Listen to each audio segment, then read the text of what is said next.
Medical college সরকারি হোক private হোক, কোথাও কেউ যে সুরক্ষিত নয়।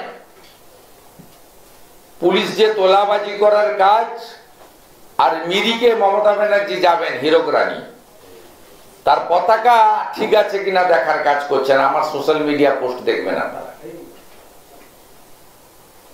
মিরিক পুলিশ পতাকা ঠিক করছে। এইসব ইনসিডেন্ট হচ্ছে কেন? লাগাতার উপর্যু করে ইনসিডেন্ট হচ্ছে, নন স্টপ ইনসিডেন্ট হচ্ছে। দুর্গা পূজা কালী পূজার মধ্যে ইনসিডেন্ট ঘটছে। আমরা আমাদের কোন বোন এবং কন্যা, এরা সবাই ছোট কন্যা সম, এদের কাউকে আমরা সুরক্ষিত রাখতে পারছি না। দৃষ্টান্তমূলক শাস্তি হচ্ছে না। Government silent. মুখ্যমন্ত্রী সব বিষয়ে কথা বলেন। কালীঘাটে জল এলে বলেন ফারাক্কার জল ঢুকেছে কালীঘাটে, ভুটানের জল ঢুকে গেছে পাহাড়ে, যেখানেই জল সেখানেই ডিভিসি। আর্মিকে তাড়া করতে চলে আসেন মেয়র রোডে, তখন ওনার হাতে পর্যাপ্ত সময় থাকে, শিডিউল বানাতে হয় না।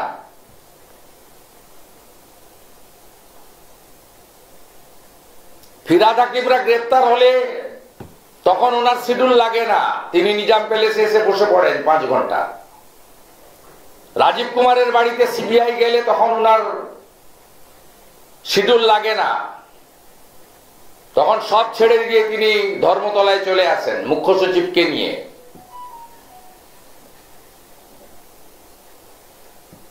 উত্তরবঙ্গ ভেসে গেলে তাকে নাচতে হয় এখানে। কসবা গার্লস কলেজ থেকে অদ্যাবধি এই মুখ্যমন্ত্রী ধর্ষণ নিয়ে, বোন কন্যা দিদি নারী নির্যাতন নিয়ে কোনোদিন একটা শব্দ কোথাও বলেননি কেন? শেষ আমরা শুনেছিলাম অভয়ের ঘটনায় 14ই আগস্ট 2024 বিহালাতে ফ্রিডম এট মিডনাইটের অনুষ্ঠানে ওর বাবা মা চাইলে তো আমি 10 লাখ দিতেই পারি। তারপর থেকে উনার মুখ থেকে কোনো কথা শোনা যায়নি।